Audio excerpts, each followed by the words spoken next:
Jonas,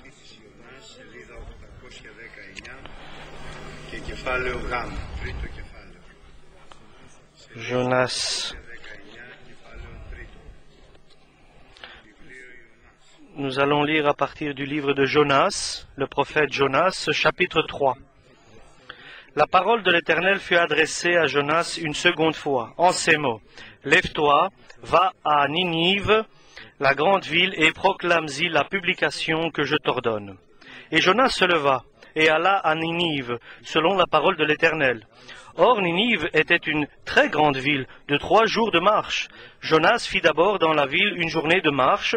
Il criait et disait, « Encore 40 jours, et Ninive est détruite. » Les gens de Ninive crurent à Dieu. Ils publièrent un jeûne et se revêtirent de sacs, depuis les plus grands jusqu'aux plus petits. La chose parvint au roi de Ninive. Il se leva de son trône, ôta son manteau, se couvrit d'un sac et s'assit sur de la cendre. Et il fit faire dans Ninive cette publication, par ordre du roi et de ses grands, que les hommes et les bêtes, les bœufs et les brebis ne goûtent de rien, ne pèsent pas et ne boivent pas d'eau, que les hommes et les bêtes soient couverts de sacs, qu'ils crient à Dieu avec force et qu'ils reviennent tous de leur mauvaise voie et des actes de violence dont leurs mains sont coupables, qui sait si Dieu ne reviendra pas et ne se repentira pas, et s'il ne renoncera pas à son ardente colère, en sorte que nous ne périssions pas. Dieu vit qu'ils agissaient ainsi et qu'ils revenaient de leur mauvaise voie. Alors Dieu se repentit du mal qu'il avait résolu de leur faire, et il ne le fit pas. Cela déplut fort à Jonas, et il fut irrité. Il implora l'Éternel, et il dit, « Ah, Éternel, n'est-ce pas ce que je disais quand j'étais encore dans mon pays? C'est ce que je voulais prévenir en fouillant à Tarsis, car je savais que tu es un Dieu compatissant et miséricordieux, lent à la colère et riche en bonté, et qui reprend du mal, te repent du mal.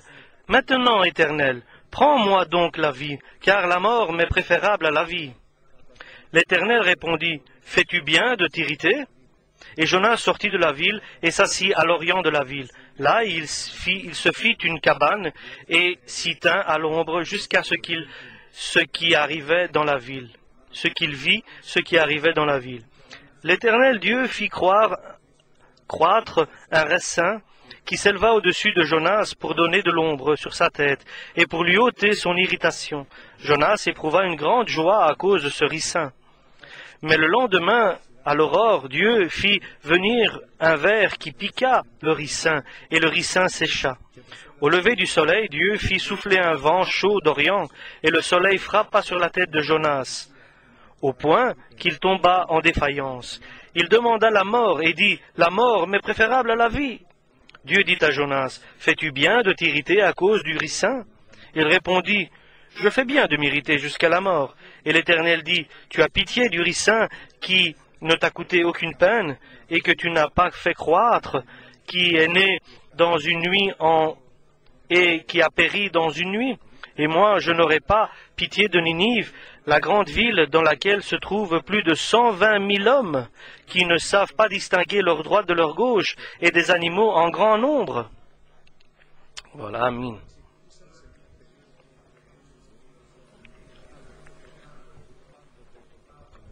Tout a commencé lorsque Israël avait un grand ennemi, et cet ennemi engendrait beaucoup de difficultés aux Israéliens. C'était les Ninévites, les Syriens. Et le Seigneur a visité un de ses serviteurs, et ce serviteur avait été envoyé et guidé pour faire la volonté du Seigneur et apporter les messages du Seigneur. C'était le prédicateur du salut de Ninive. Dieu À un instant précis, il lui a donné un message d'amour, un message de liberté et de salut. Jonas devait approcher Ninive et annoncer la volonté de Dieu, la parole de Dieu pour le salut des hommes. Dieu aime tous les hommes. Il n'aime pas simplement le peuple qu'il a créé pour qu'il fasse sa volonté, mais il aime tous les hommes, même ses ennemis encore. Et même ses ennemis encore qui sont ennemis de Dieu. Les Ninévites qui étaient dans la débauche. Et l'amour de Dieu n'a pas de limite. Elle est infinie. Elle ne se limite pas à un groupe de personnes ou bien à une partie ou à beaucoup. Elle s'étend à toute l'humanité.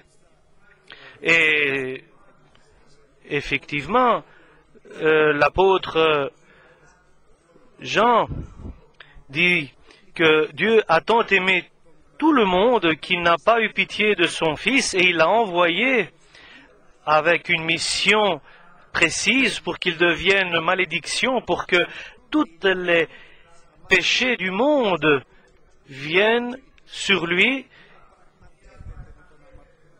et que Dieu ne peut pas avoir une collaboration avec les hommes pour que l'homme ait été libéré de ses péchés, pour qu'il puisse approcher Dieu, pour qu'il puisse parler, et Dieu qui est bon et saint, et Dieu qui est amour, qu'il puisse approcher l'homme et le bénir. Ce message, Jonas ne le connaît pas, et il doit l'apprendre. Et il va l'apprendre avec une manière difficile, parce qu'il est un homme et il voit d'une certaine manière, d'un certain angle, et Dieu va lui donner une vision pour qu'il voie comme Dieu veut qu'il voie. Et Dieu voit d'une manière chaleureuse, avec amour. Et lorsque le temps est arrivé pour la mission que Dieu avait préparée, Jonas, pour l'envoyer à Ninive, Dieu a visité Jonas et il lui a dit, va à Ninive et prêche la parole que je vais te donner. Mais Jonas, avec sa petite connaissance de Dieu, il pensait que si les Ninévites vont croire à mon message, donc différents revoient Ninive, Jonas, les choses, et différents de manière voient les choses de Dieu.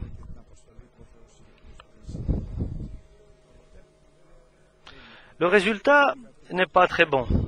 Selon qu'il est rentré dans un bateau pour s'échapper de la volonté de Dieu,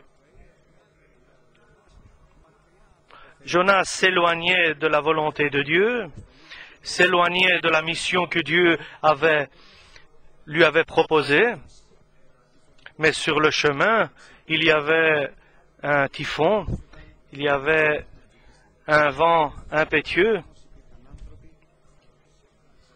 il y avait des vagues, et ces personnes n'avaient pas de vérité, mais ils croyaient à une force supérieure, et chacun à Ninive pensait que Dieu était une force supérieure, parce que chacun faisait appel à son Dieu personnel. Et Ninive dormait sur le bateau profondément. Les hommes étaient dans l'agonie profonde. Ils priaient à leur Dieu. Et le capitaine l'a approché, lui a dit, « Qui es-tu? Que fais-tu ici et tu t'endors? Prie toi aussi à ton Dieu. Peut-être Dieu va se souvenir de nous. » Et en fait, tout le monde a commencé à prier, demander de l'aide à son propre Dieu. Il est terrible que l'homme prie au Saint Nicolas et Dieu répond, parce qu'il reconnaît ce que Dieu ne connaît pas, ce que l'homme ne connaît pas, et que Dieu répond aux prières dont les hommes ne connaissent pas à qui ils font appel. Ils ont compris ce qui leur est arrivé est injuste, et Dieu a répondu. Dieu a désigné celui qui était vraiment le responsable de ce naufrage, de cette tempête qui sévissait sur la mer. Et alors, lorsque Dieu a désigné qui était le coupable, ils lui ont demandé: qui es-tu et où vas-tu? Quelle est de ta région? Quel est ton peuple? Et quel est ton Dieu lequel tu vénères? Et Jonas a été dans une situation difficile et il devait témoigner. Moi, je respecte et j'aime le Dieu du ciel, celui qui a créé la mer et la terre. Et j'avais une mission pour aller à Ninévie, mais j'ai changé ma direction et mon chemin. Si vous voulez échapper de cette tempête, jetez-moi dans l'eau et la tempête va s'arrêter et le mal va se terminer. Et combien les gens comprennent ce qui se passe lorsqu'ils sont en danger. Et ils étaient en train d'avancer avec leur bateau, et ils ont compris que c'était lui qui était la faute de ce qui arrivait. Et ils ont dit à Dieu: nous savons que toi, Dieu, ils ont fait une prière à Dieu en disant: oui, nous savons que c'est lui qui est le coupable, et ils l'ont jeté dans l'eau, dans la mer. Et la mer s'est directement arrêtée, le vent s'est directement arrêté, et le calme était revenu sur la mer. Et ils ont glorifié tous ensemble le Dieu de Jonas, et ils ont dit: c'est vrai que c'est de toi que viennent tout cela, et à toi revient la gloire, l'adoration et la vénération. Et l'œuvre de Jonas continue. Et le message d'aujourd'hui est avec son serviteur, l'œuvre que Dieu fait avec son serviteur. Dieu a envoyé un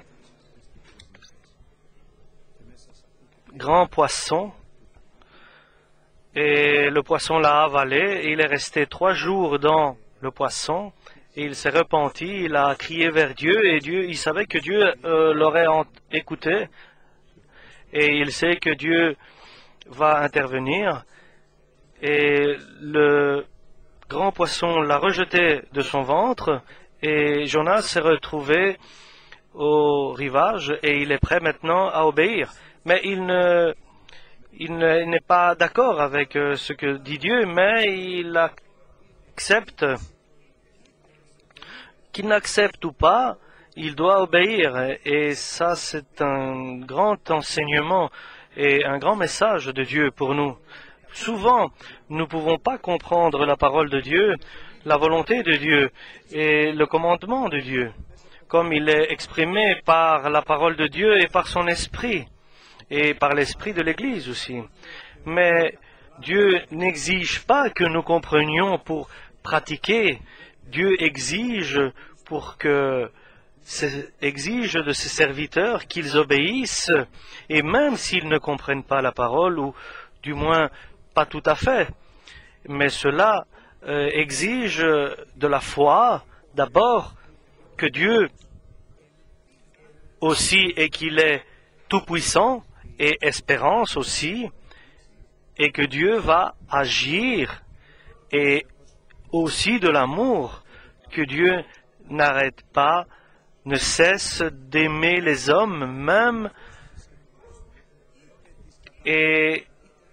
mais qu'il reste dans les limites de sa volonté, qu'il les comprenne ou pas, ses commandements. Et Dieu dit à Jonas ce qu'il avait dit la première fois, et pour l'œuvre qu'il avait préparée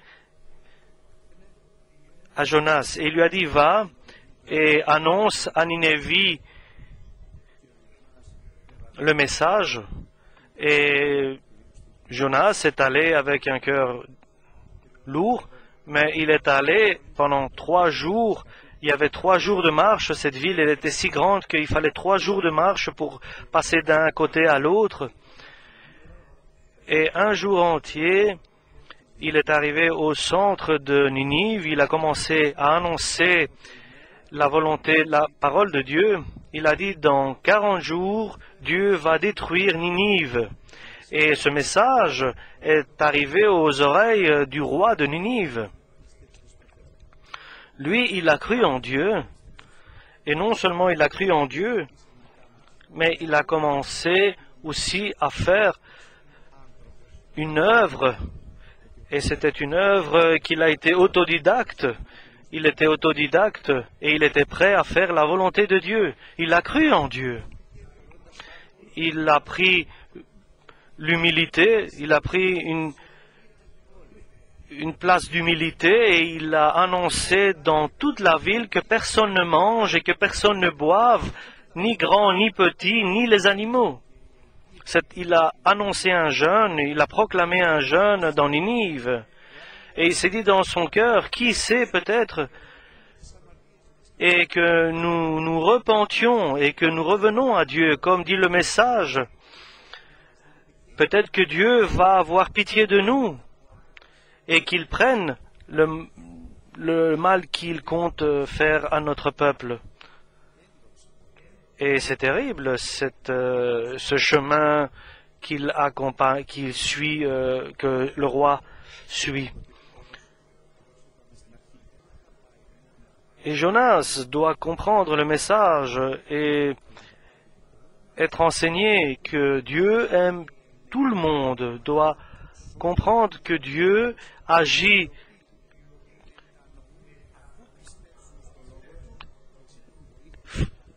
prodigieusement avec tout le monde. Et Dieu ne regarde pas une personne, ne fait pas de distinction. Il ne fait pas de discrimination entre les hommes. Mais sur toute la terre et de toutes les nations, si quelqu'un croit à sa parole, la parole en Dieu, et demande de l'aide de Dieu et il se répand, Dieu est prêt à lui répondre s'il se repent. Et Dieu s'est repenti du mal et de sa colère qu'il comptait faire à Ninive. Et Jonas s'est mis en colère parce qu'il a dit, il s'est fâché, c'est pour cela que je suis parti, parce que je sais que tu es bon et que je ne voulais pas venir à Ninive annoncer ta parole. Et tu as fait même une bonté, tu n'as pas agi selon ta colère, mais tu as vu qu'ils se sont repentis et tu as fait marche arrière. Mes chers frères, Jonas doit apprendre aussi que Dieu aime tous les hommes, mais nous devons comprendre que Dieu a annoncé qu'il est le Dieu de tous les hommes, et Jonas doit aussi apprendre quelque chose d'autre, que Dieu a créé le peuple d'Israël pour qu'il annonce les valeurs de Dieu, la parole de Dieu. Et Jonas a créé Jonas pour que la parole de Dieu soit entendue à Ninive. Il est Dieu qui aime, mais il est Dieu qui agit. d'une manière que l'homme ne peut pas comprendre. C'est pour cela qu'il exige de l'homme la foi et l'obéissance. La foi en sa parole et confiance en sa parole et obéissance à ses commandements. Donc, il doit être éduqué, Jonas. Il doit apprendre tout cela. Il doit apprendre que Dieu, c'est le Créateur et c'est lui qui est la source de toute bonne chose. Il a ordonné qu'il y ait un ricin qui se crée et ce ricin donnait de l'ombre à Jonas. Et le lendemain, il a envoyé un ver qui a dévoré ce ricin.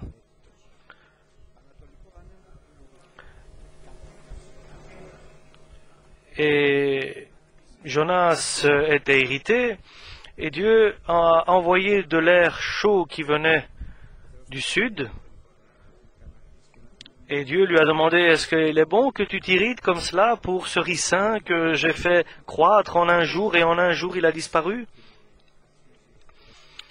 Et Dieu commence à l'éduquer, à l'enseigner. Donc Jonas doit comprendre quelque chose d'autre, que Dieu ne l'a pas simplement pour Ninive, mais aussi pour une autre mission. Ici, tu t'inquiètes pour ce ricin pour lequel tu n'as pas agi, tu n'as pas travaillé.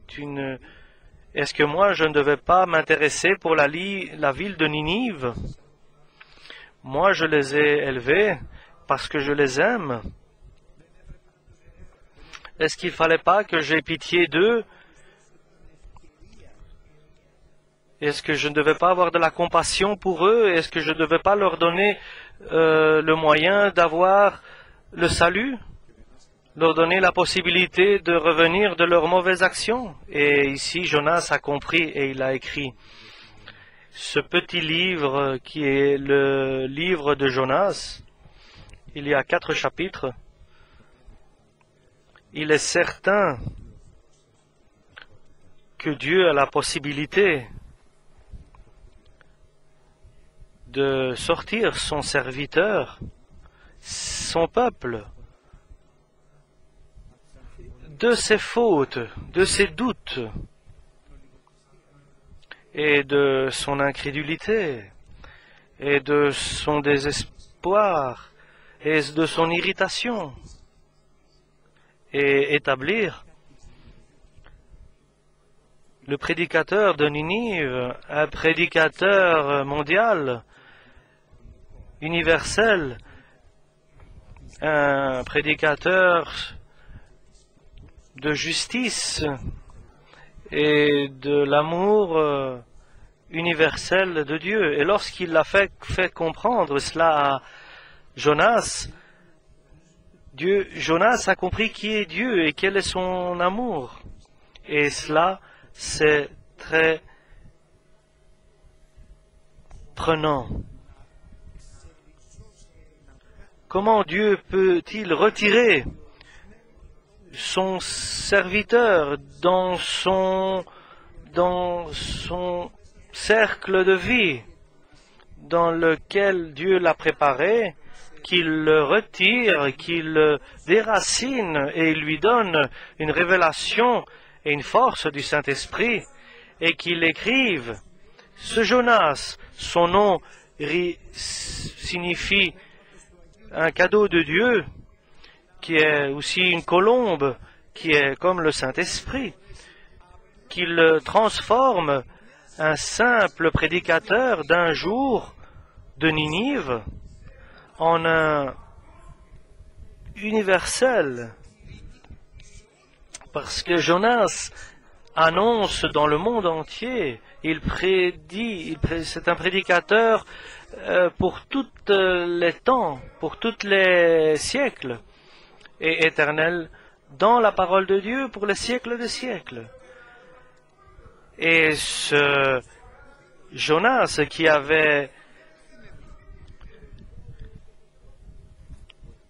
qui voulait la destruction de Ninive, parce que Dieu veut te transformer, et il veut te retirer de tes fautes, et de tes doutes, et de ta faible foi, ton peu de foi, et tes idées farfelues, et ton jugement qui est restreint. Et le Seigneur dit, qui est celui qui est aveugle que mon serviteur? Qui est sourd que mon serviteur, puisqu'il entend, mais il ne comprend pas? Dieu ne s'arrête pas là. Il sait trouver le moyen, même avec un petit ricin. Et il a transformé Jonas en un prédicateur de son amour universel, en un prédicateur universel de la bonté du Seigneur et de sa bonté. Il sait faire, nous pouvons dire, le désert en terre. Il peut faire que le désert ait des sources d'eau vive. Il sait faire que la nuit devienne jour. Il sait faire que le mensonge devienne une complète vérité, une totale vérité. Il sait faire que la mort devienne la vie et la résurrection. Ça, c'est Dieu. Ça, c'est Dieu qui a invité Jonas. Ça, c'est Dieu qui dit une parole et que cette parole s'accomplit. Ça, c'est un Dieu qui agit et qui intervient dans le cœur et dans l'âme et dans l'esprit de l'homme et qui n'est pas persuadé.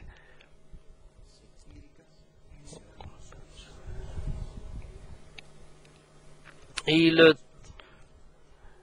ce Dieu-là nous appelle, nous invite à nous abandonner à lui, pour qu'il déracine de notre vie, de notre cœur et de nos pensées tout ce qui empêche Dieu d'agir dans notre vie avec toutes les forces futures dans notre vie, pas par la force ni par la puissance, mais par la force du Saint-Esprit, dit le Seigneur Tout-Puissant.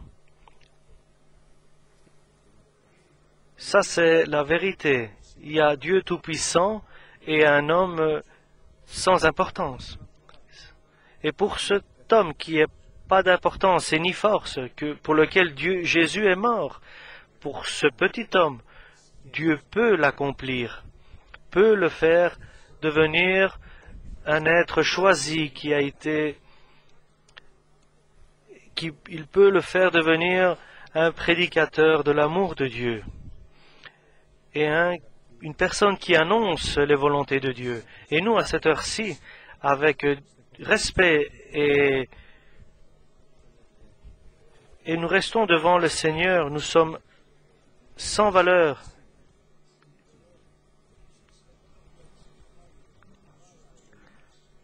Glorifie ton nom par